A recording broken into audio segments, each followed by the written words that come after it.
Yes. Okay. Okay. Yes. First of all, I would like to provide some context before the demo regarding to the SDK generator service. Yeah. This demo is addressing with the tax 4.5, which is related with the reference implementation of the i3 market, and yeah, and mainly during the first year of the project, we were looking for an approach for the SDK provision in in the context of TAC 4.5, and here we define an innovative approach that is based in more or less, we could say that we are following an SDK as a service approach in i3 market, in which we develop an artifact, a service called SDK generator, that and this SDK generator has input any open API specification of one of our endpoints in the backend, and is able to generate automatically the client stub in a zip file that associated with the open API specification that we are providing has input. And in addition to this, we are supporting different programming languages in which the SDK generator could operate and generate this client stub. Yeah, and with mainly the SDK generator is let me say the main tool that is used is supporting the SDK core pipelines, and due to the SDK core pipeline is rely on the SDK generator for the generation of the different software packages associated with the different endpoints that we are including as part of the SDK core pipeline. Yeah, once introduced conceptually the approach behind the SDK generator, I would like now try and proceed with the demo. Sorry, with the demo.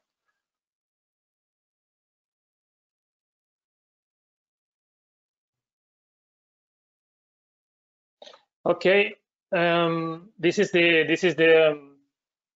the public endpoint in which we have already available the SDK generator in the node 1 of the i3 market cluster. Yeah, I would like to say that in terms of let me say methods of functionalities, the SDK generator is quite simple. We are including a post method for the generation of the SDK of a concrete instance of the SDK. And in addition to this, we have a second method just for let to the end user know the different languages that the SDK generator is working with, but is quite powerful, let's say, in terms of outcomes. Yeah, and if we go to to the get supported languages and we try out here, we could. Sorry, let me see that I'm not logging. Okay. Okay, if we go to the get supported languages and we try out here, we could get all the languages that we are currently supporting in the SDK generator. That we have here each list of languages supported currently in the SDK generator. And yeah, once the user could keep an eye on the supported languages, could decide which languages incomplete he is going to use for the generation of the SDK. And for instance, if we use here JavaScript to generate the client stub associated to the last version of the backplane API, for instance, and let me copy and paste here the body. Yeah, in the body we have to specify the Open API URL that we are selecting as input. In concrete, this is the public endpoint, the URL associated with the backplane API backplane Open API specification. This is linking with the last version of the backplane API. Okay, and yeah, the only thing that we have to provide is this OAuth file has input and the language in which we want to generate the client stub. And if we execute here, okay, we get has output a zip file that include in this case all the JavaScript client stuff that the developer are going to need for interact or for consume directly in a programmatically way the functionalities exposed in the backend API. And in concrete, always the structure of this zip file of this client stuff that the SDK generator is able to generate always include in the source folders mainly two packages, two subfolders. The first one is named API, and here the SDK generator includes all the client stuff that are mainly based on the different controllers that we need for interact with the functionalities exposed in the endpoint. And in the model folder, you could find all the data objects, all the objects regarding to the data model that has been using in the associated endpoint or OpenAPI specification.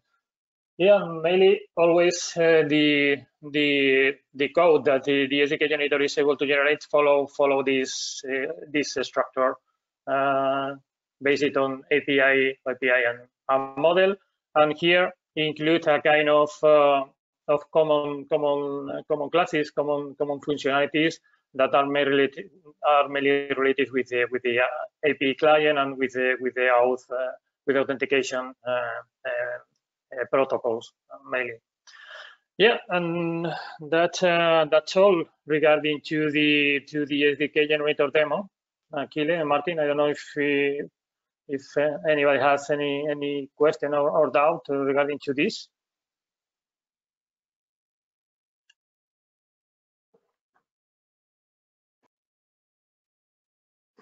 No.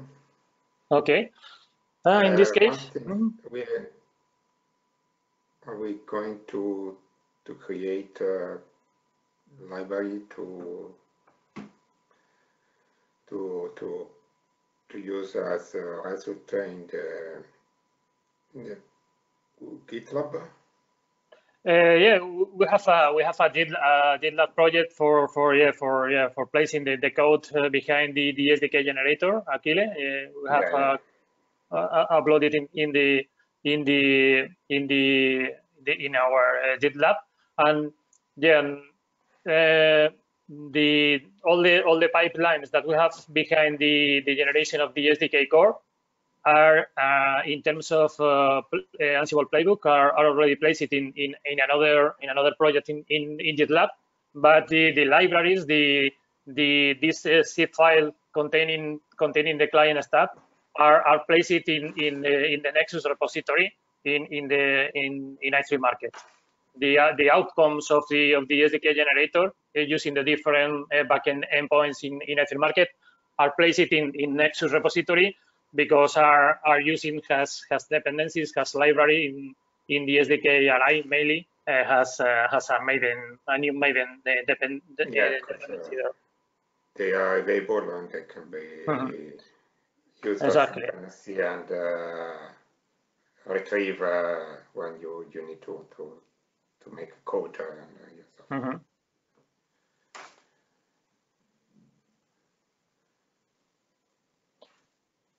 and Exactly.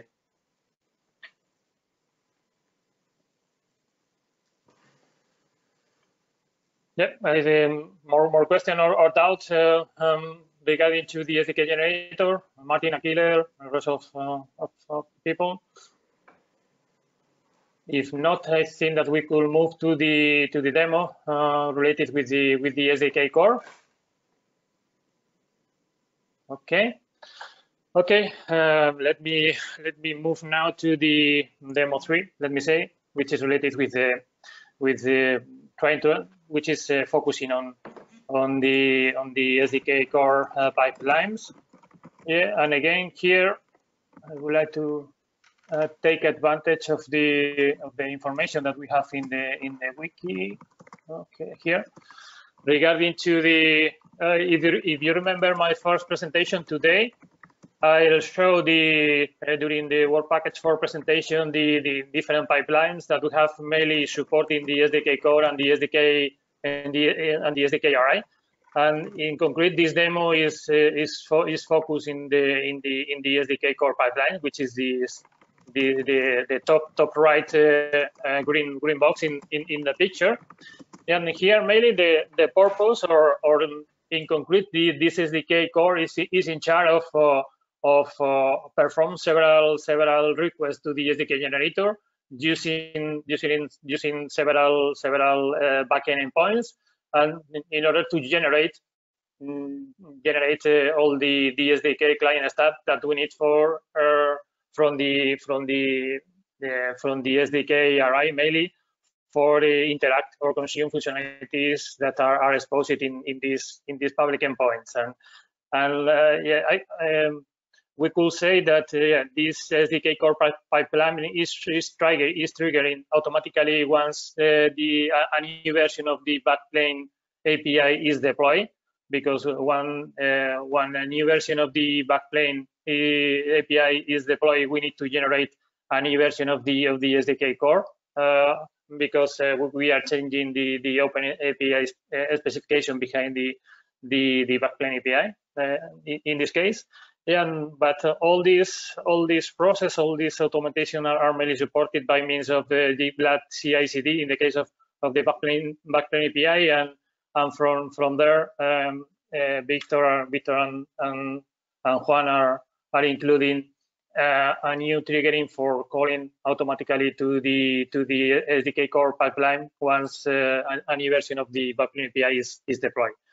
Yeah, mainly the playbook associated to the SDK core pipeline are in charge of, as I mentioned, of taking the different OAuth specification related with the main backend endpoints in the Ether market backend, and including the backplane API, and generate automatically a new version of the SDK core for JavaScript and the SDK core for Java, and publish these libraries, this new client stuff into the Nexus repository to be included as a new Maven dependency in the case of the SDK RI project, and to be consuming directly in the case of Agora, for instance, has SDK core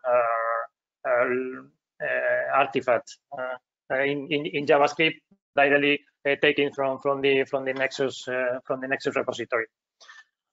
Okay, Juan explained conceptually the approach behind the SDK core. I would like to show you more quickly, more or less, which is the composition of the SDK core playbook. As I mentioned before, we have a project in the SDK in the i3 Market GitLab, which is named i3 Market deployment. And here mainly we have all the playbook set, all the playbook battery that we need for the deployment of all of our main artifacts in i3 Market. But in concrete, for supporting the pipeline associated to the SDK core, we have this playbook named the SDK core Nexus that if we open the playbook and we keep an eye on the composition of this playbook, we could see that we have several tags mainly related with the generation of the SDK client stuff in the case of backplane API for JavaScript, for OIDC for JavaScript too, for the verifier credentials endpoint, for the data access endpoint. And finally, this is an update I include last Friday just for generate the client stuff behind the notification manager due to Hopu has already published the OAS endpoint associated with to the notification manager. And after this, we have a set of tags related with the generation of the Java SDK for the same endpoints, for the backplane API, for the OIDC, BC, data access API, and finally the notification manager. Yeah, once all this SDK stuff has already generated by means of the SDK generator, we put all this software, all this client stuff in a concrete path in the Node 4, for instance, in this concrete case of the SDK core. And mainly we unzip the code. We put the code following a concrete structure, naming has packages the different points that we are taking as input. And finally we generate three artifacts that include Java docs, sources, and binary code for the whole SDK client stuff. And we publish, as I mentioned before, the SDK core artifact in Nexus in the case of the JavaScript SDK core artifact, and in the same way with the SDK core for the Java version. But here there is a slightly different because the SDK core are uploaded into a kind of raw file repository in Nexus, and in the case of the SDK core for the Java version, this artifact is uploaded in a Maven repository that we have in our Nexus instance of in X-Ray Market. And finally, the playbooks and an official notification to our official mailing list to notify to the partner that a new version of the SDK core is already available to be used in the SDK RI or to be used daily from the pilot, as is the case of Agora, for instance. Now if you want, we could run. Finally, as last part of the demo, we could run. We have several templates in i3 Market in the i3 Market Ansible instance, but in concrete for the SDK core, we have this template and name it i3 Market SDK core. The template is using the playbook that I was showing. I was showing before to you. Is using this template is using our official i3 Market inventory that includes the 4 physical nodes that we have in the i3 Market cluster. And we have here more or less by default setup associated to this template. But if we run an instance of this template, we are creating a concrete job that is going to execute all the tasks that I was describing before. And once the job finishes, we have available in the Nexus a new version of the SDK core for the support of the SDK core for JavaScript and an addition version of the SDK core for the Java version. Yeah, and now if you want, we could wait for the execution of the job, or we could stop here the demo, because probably are going to take a couple of minutes, more or less, the execution of the SDK core pipeline. And yeah, and that should be all more or less regarding to the SDK core.